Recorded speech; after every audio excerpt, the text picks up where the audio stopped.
Yo, what's good, everybody? It's your boy Steph from the Hot Moving Podcast. So, since Bronny James announced that he's declaring for the NBA draft, GMs are starting to chirp, right? And some of what these GMs are saying has not been pretty favorable, right? One GM, anonymous GM, these anonymous GMs always come out saying some of the craziest stuff, but is it crazy? Let's find out, man. So, I mean, look, they're saying one GM, anonymous GM, said that there are probably 3 rounds worth of prospects more talented than Bronny in this class. Now, getting Bronny James, you're getting him on potential. I know his scoring has been low at USC, but when you see him play the games that he scored double digits, you see some talent right now. Obviously, it would have been best maybe to stay in college, but when you take a step back and you think about it, right? Okay, fine. Yeah, he's a son of LeBron James, and that's always gonna follow him, and he may even get criticized, right, or get scrutiny just for that. But I mean, the whole talk about this up and coming NBA draft is that so I say WNBA, right? NBA draft is that it's almost, where's the talent, right? And what I mean talent is there's no clear apex dude in this draft that everybody is talking about, to change life for a franchise. So, when you look at the draft, these mock drafts, okay, look, according to this one mock draft, you got Alexandre Sarr coming from France. Okay, second, you have a guy coming from Serbia. Okay, the next is Donovan Clingan. Now, Clingan he's a decent big, but definitely some flaws in his game. I mean, he didn't dominate the tournament, nor did he dominate against Purdue. Good defense, but still a work in progress as well, right? The next guy is a G League guy, Mattis Bazulis, if I said that right. Stephon Castle. Pretty good though. If the Hornets are able to get Stephon Castle, I don't think Stephon Castle will drop down to 5. I think his stock will go up. He looks like the most NBA ready player on UConn, in my opinion, and in the draft, right? So then you go down the list. Another guy from France. Okay, Don't Connect, pretty good.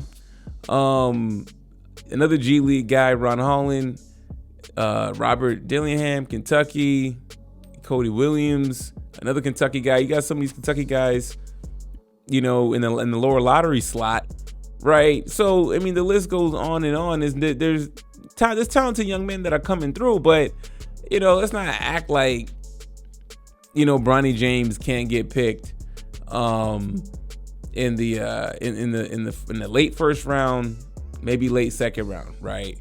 So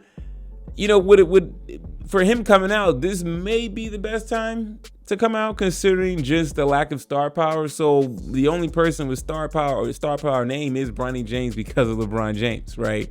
And maybe it's a good chance that he'll end up on a team that's doing pretty well, and he can just kind of learn and develop under their system, as opposed to going to a team that is really bad.